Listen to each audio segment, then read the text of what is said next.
Hi, I'm Rachel, and this is my latest author's answer video. I actually meant to do this in May, but I kept putting it off, and now it's early June, and better late than never, I hope. The author's answer series was started by J.D. Archer and his writing group, and he's been taking video of their questions, answering their questions, and putting it on his AuthorTube channel, so I'll link his playlist down below. We are up to question 14, which is character or plot. And put like that, where it seems like the question is which one do you prefer, character or plot, my answer is very easy. Character, character, character. I don't know what plot is. I can't write anything longer than a novella because plot, ugh. In fact, my big writing highlight for this month happened after I shared my climactic chapter with my writing group, and apparently a couple of them walked home after the meeting, and one of them emailed me the day after to say that they talked a long while about how good I was at writing in-depth characters with complicated motivations. And I'm like, that was pretty awesome. But actually, the question was, what comes first for you in crafting a story, character or plot? And that's a little more complicated for me. I don't know, is theme an answer? I think I'll go through my 2 published short stories and then my novella. My first published short story was called Skydiving, and I have this visceral memory of sitting on the metro and getting this image of my head of a woman falling from the sky, taking skydiving classes to cope with the death of a daughter.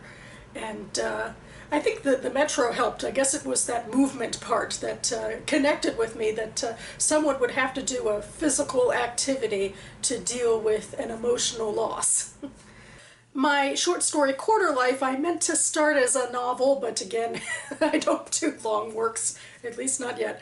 And that had to do with, I think it was theme again. I wanted to grapple with some things in my personal history, most notably with some relationship angst that I had hanging around from college, and trying to probe what that meant and how to move forward with that. And as I was writing and drafting, I also was laid off from a job and during the financial crisis, and was unemployed for about a year. I was doing like volunteer work and part-time work when I could, but I wasn't able to find a full-time job, so there was a lot of angst that suddenly came with that.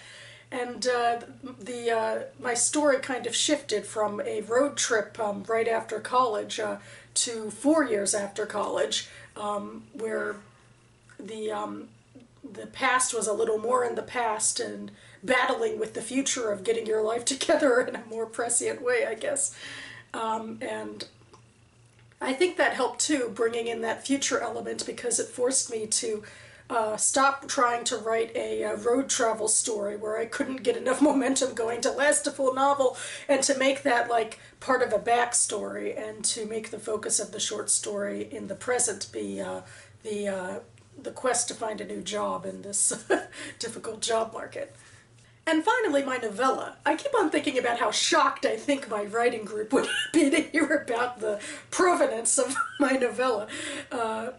It came from a Harry Potter role-playing group that I was involved with for several years during college and graduate school. We were an online role-playing group. We each took on the personas of several characters, moving on ultimately beyond Harry's present-day classmates and situations at Hogwarts, and going into the next generation of children, as it were. And the storyline of the Corners name comes from Michael Corner, a minor character in the Harry Potter books.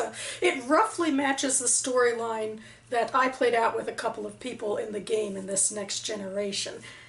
But I definitely moved the characters out of Hogwarts and into modern-day DC area and Eastern Shore area, and it's really a very character-driven story, I believe, because I'm me, but to be honest, I guess what I took the most out of role-playing game was the plot, which was largely backstory, ultimately became backstory. But the characters also I took, but I tweaked a fair bit from the game. But yeah, there's no magic or secret wizarding societies or evil dark lords, so I don't think my writing group would understand where that inspiration came from, but maybe one day I'll have to tell them. In fact, I'm about to start editing my second to last chapter to share with them next week, So I guess that covers it for me now, because I got a lot more reading and writing work that I'd like to do this weekend. Thanks so much for these questions, JD, and thank you all so much for watching. I'll see you next time.